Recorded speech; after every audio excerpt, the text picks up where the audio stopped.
104.5 The Team. We are joined by one half of Doug and Wolf on 98.7 in Arizona. It's Doug Franz. Of course, follow him at Doug987FM. Doug, my first question, Carson Palmer, did he get the bugs out? Can we expect a better showing from him in this game? That's a great question because Carson is a type of guy that he takes three things unbelievably seriously, and that is faith, family, and football. And once you get out for those three things, he's a very laid-back and normal guy. So a lot of people are worried, Carson can't handle the pressure, or there's this problem or that problem.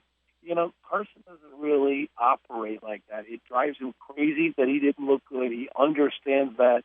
But at the same time, I don't think it's necessarily what a lot of people think, that it's this terrible amount of pressure. I look at Carson Palmer and say, he's a guy that's going to go into Carolina, a much calmer situation. I think he's going to have an excellent game because, let's face it, that secondary from Carolina is not good. Larry Fitzgerald has a huge game against Green Bay. Is he poised to have another big game this weekend? I think it's exactly what's going to happen.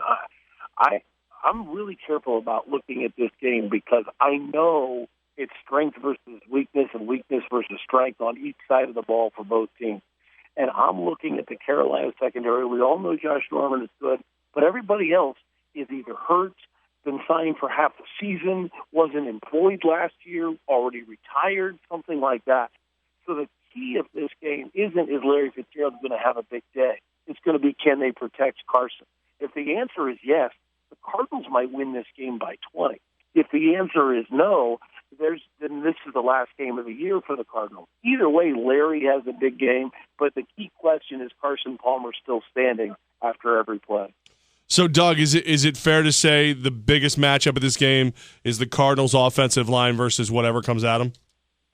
Absolutely, because the offensive line, they were above average in the run game this year when you look at the stats overall. But what's crazy about that is how bad they've looked in the last couple of weeks. And the reason why that's so important is that the threat of play action has to be real. And if you're only getting 2 yards a carry, then I don't think the rest of the safeties are going to care much about play action.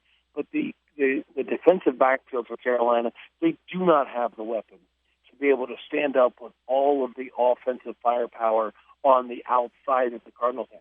Cardinals will clearly win that battle. I don't know who's going to win in the trenches. And that's why I'm kind of wishy-washy on an actual pick. Brian Billick, the head coach, who is so frighteningly overrated, picked Carolina. So that was the first time I've ever felt like Arizona was going to win when he did that pick. So I think that's why I'm thinking Arizona wins. If Arizona does win, there's talk of Chris Johnson possibly returning. What's the update on his status? He'll be ready. I mean, he's probably ready now.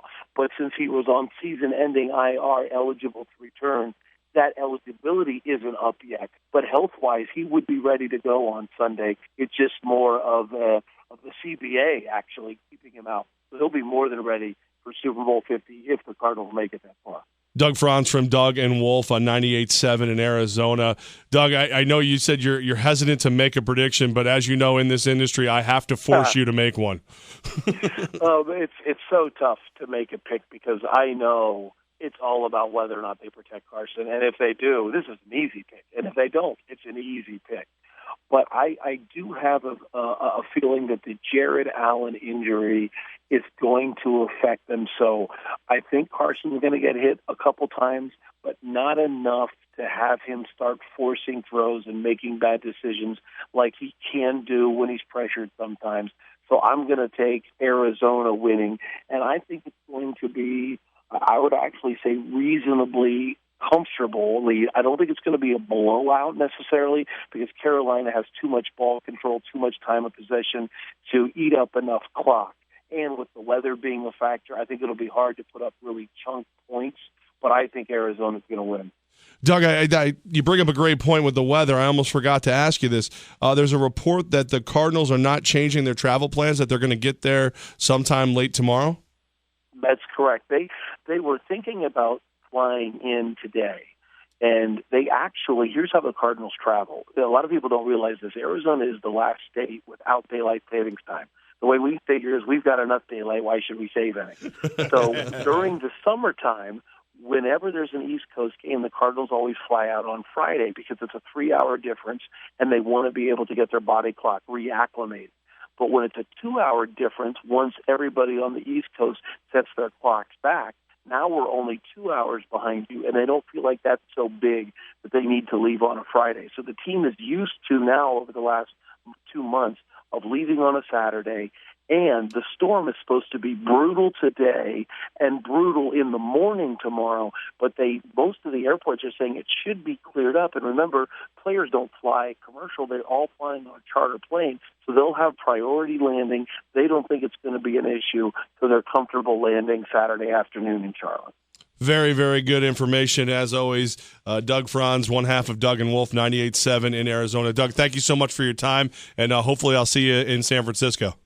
Yeah, I'm only going if they win, so you'll know whether or not I'll be there. If my prediction's right, I'll see you, and if my prediction's wrong, well, then have fun on your own. Well, I have one more reason to root for the Cardinals now. I appreciate it, man. Thank you.